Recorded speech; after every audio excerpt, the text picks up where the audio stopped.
Mereu v-am dat sfaturi legate de mâncare sănătoasă, dar astăzi fac un pas înainte și o să vă arăt cum să gătiți sănătos carnea, dat fiind faptul că este considerată leguma preferată a românului.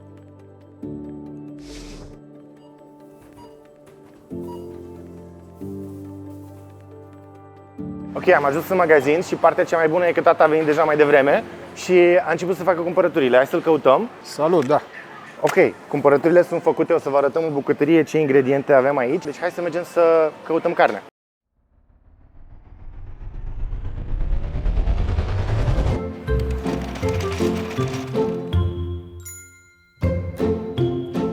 Deci carne, Da. ceafă de porc. Mușchiul e mai sănătos, dar tot ce o să vină peste ceafa aia de porc și lângă ceafa aia de porc o să fie sănătos și practic asta trebuie să facem, să îmbinăm o chestie plăcută, nesănătoasă cu foarte multă chestie sănătoasă, ceea ce o să vedeți cât se poate de curând. Tata, știi să faci vită? Nu trebuie să știi să faci un carne anume. Dacă mâinile nu cresc din șolduri, orice carne poți să faci. Ok.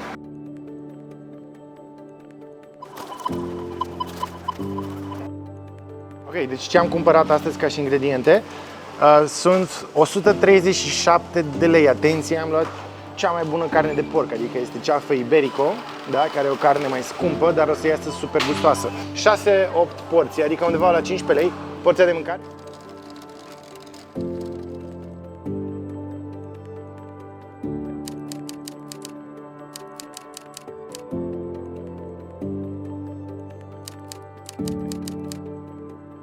Lipsește ghimbir Am uitat să cumpărăm ghimbir.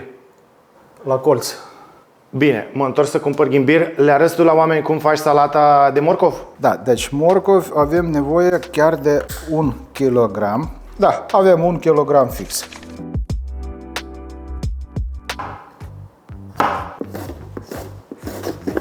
Trebuie să avem așa ceva.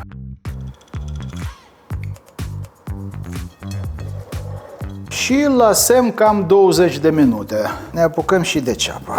Cred că domnul doctor Pautov Junior a plecat la Ploiești, celebru himbir din Ploiești. Așa, de ceapă lăsăm. Gata, au venit profesioniștii. Asta ce e? Coriandru și mai bine, cel mai sănătos, coriandru boabe.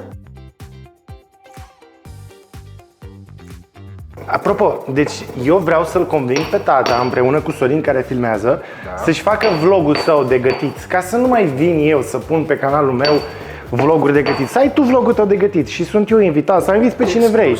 Scrieți acolo în comentarii cine vrea ca tata să-și facă propriul său vlog de gătit.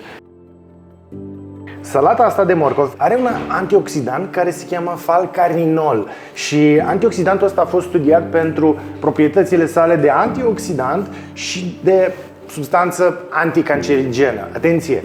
Salata asta nu o să trateze cancerul, dar dacă noi în fiecare zi consumăm lucruri care au un mic potențial anticancerigen, ele se vor adăuga și vor lucra sinergic împreună. Coriandru este folosit în medicina tradițională pentru gestionarea diabetului. Din nou, coriandrul ăsta nu o să ne ajute să ne vindecăm de diabet, dar el scade puțin absorbția de zaharuri și îți face o curbă glicemică practic șmecheră. Deci, o linguriță de paprika, o linguriță peper alb amestecat cu negru, chili cam așa. Usturoi, ceapă.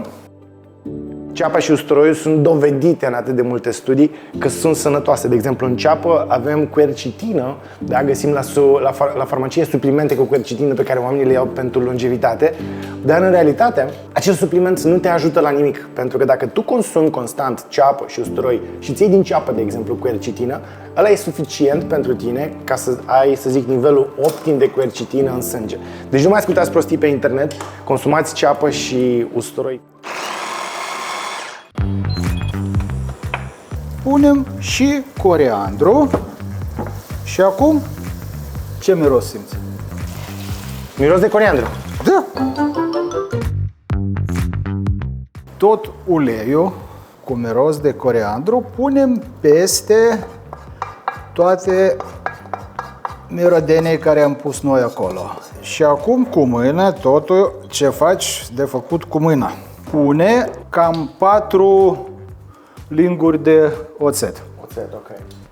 1, 2, 3.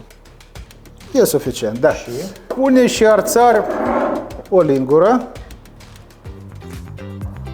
Sosul ăsta lăsăm acolo, nu? No, saramură, nu? După ce poți să lași și la temperatura camerei, dar eu prefer cam o oră, 2 ore înainte să vin musafiri, să țin la frigider. Ok, păi punem la frigider și ne apucăm de ce? De carne? Asta era ideea. Bun, dar pentru carne trebuie să facem orez și ai zis că ne arăți cum facem orez gustos. Primul rând luăm 300 de grame de orez. Spălăm, punem la foc și lăsăm și niște unt. Da, și urmează să punem un pic de sare. Ok, o să vă întrebați de ce punem totuși unt în orez. Bineînțeles, pentru că untul o să-l facă foarte gustos, dar untul are și el anumite avantaje pentru sănătate. Conține vitamine solubile în grăsime. Untul este o sursă bogată de vitamine solubile în grăsimi, cum ar fi vitaminele A, D, E și K. Aceste vitamine sunt esențiale pentru o serie de funcții corporale, inclusiv sănătatea ochilor, a sistemului imunitar, sănătatea oaselor și coagularea sângelui. Untul conține acești grași cu lanț scurt și mediu, iar acești grași pot fi absorbiți direct în sânge și folosiți pentru energie. Untul ajută la absorbția anumitor nutrienți. De exemplu, adăugarea unei cantități mici de unt, cum am pus noi aici la legume, poate ajuta corpul să absoarbă mai multe dintre vitaminele solubile în grăsimi din aceste legume. Acum ne apucăm de felul principal, care să fie carnea cu mai multe legume. Deci avem o grămadă de legume. Ce îmi place este că e efectiv ceea ce recomandăm noi, adică curcubeu în farfurie. Fiecare legumă are o altă culoare și culoarea asta e dată de polifenoli, care sunt sute de substanțe diferite care, atunci când se combină toate între ele, practic dau beneficiul mâncării integrale pe care o mâncăm. Avem miere, da? Asta ce e? Paprika. Avem chile, ghimbir. Foarte interesant ce să facem cu ghimbirul. Morcov, dovlecel, ardei, ceapă, usturoi, pastă de tomate. Da. Și ăsta este... Bucăți de ananas. Bucăți de ananas. Asta amidon. Bun, și lipsește carnea. Vreau să vă întreb pe voi, oare voi spălați carne când o cumpărați de la magazin? Tu speli carnea? Niciodată. Nu, carnea nu se spală și pentru asta există un motiv. Dacă carnea este stricată, dacă are vreo bacterie pe ea, o simți la miros. Carnea te miroși. Carnea asta nu are niciun miros, ar trebui să n-aibă niciun miros. Nici nu este lipicioasă. Deci nu e lipicioasă, nu are niciun miros. Dacă are o bacterie pe ea și tu o speli, tu împrăștii bacteria aia peste tot. Fibrele aici sunt așa. Deci dacă fibrele sunt așa, ca să fie mai ușor de mestecat, trebuie să o tai în perpendicular pe fibre. Ok, hai să spunem câteva cuvinte despre grăsimile saturate din carne de porc. În general, grăsimile saturate sunt un tip de grăsimi care se găsesc în anumite alimente, inclusiv în carnea de porc. Acestea sunt adesea asociate cu creșterea nivelului de colesterol rău, LDL, în sânge, ceea ce poate crește riscul de boli de inimă și accident vascular cerebral. Cu toate astea, nu toate grăsimile saturate sunt la fel și cercetările recente au început să pună la îndoială legătura directă dintre grăsimile saturate și bolile de inimă. Spre exemplu, uleiul de măsline are o sumedenie de grăsimi saturate, dar în niciun caz n-au fost asociate cu probleme de sănătate, ci din contra cu beneficii pentru sănătate. Astfel, grăsimile saturate se pare sunt rele atunci când le luăm din prăjeli excesive sau din carne intens procesată. Atunci însă când luăm o carne proaspătă de porc și nu o consumăm foarte des, grăsimile astea saturate din carnea de porc, combinate cu toate legumele pe care le punem, efectiv nu trebuie să pună niciun fel de problemă pentru sănătatea noastră. Acum, prima fază, prăjim un pic carne, Da.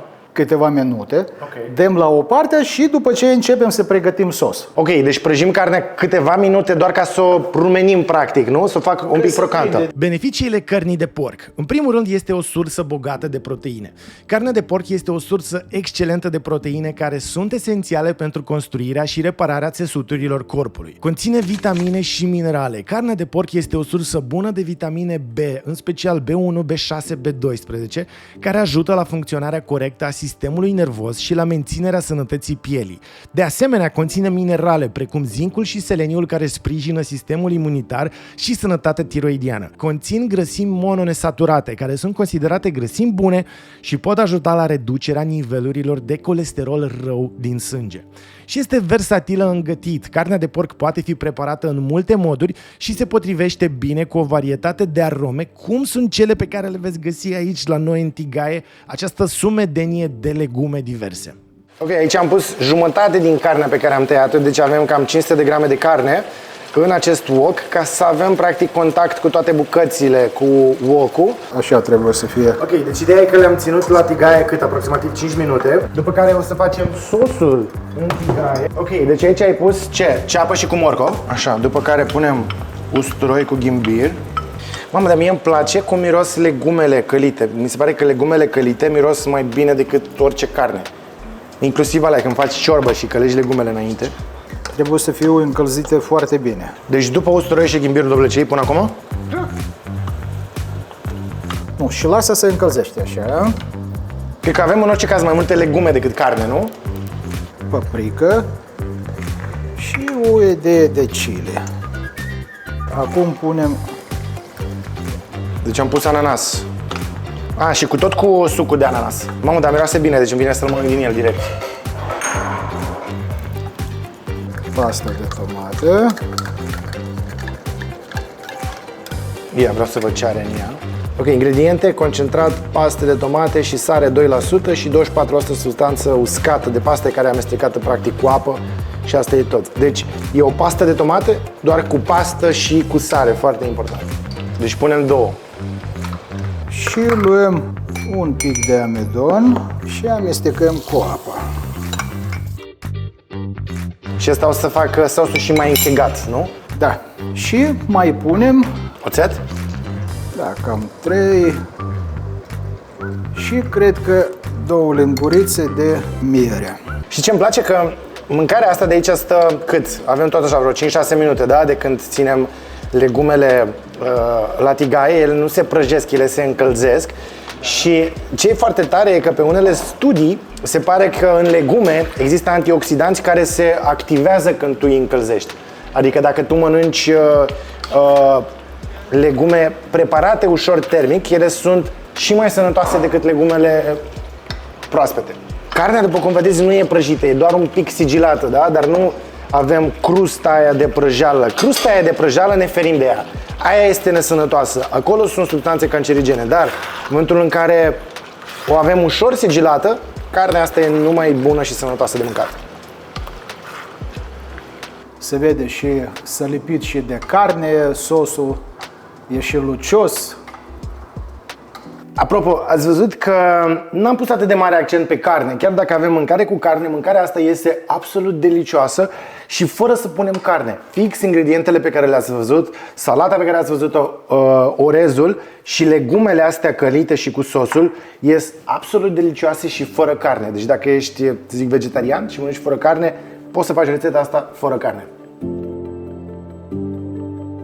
În final, acesta este un preparat proaspăt. Tu îl faci la tine acasă și știi cum este făcut. Legumele sunt crocante, deci nu sunt excesiv preparate termic și își păstrează proprietățile și chiar și cresc în nivel de antioxidanți atunci când sunt preparate termic, iar această mâncare este sănătoasă pentru că este făcută corect din alimente integrale în sub 30 de minute și la un preț foarte accesibil. Ok, oameni buni, eu mi-am terminat farfuria, Sorin încă mănâncă, tata încă mănâncă.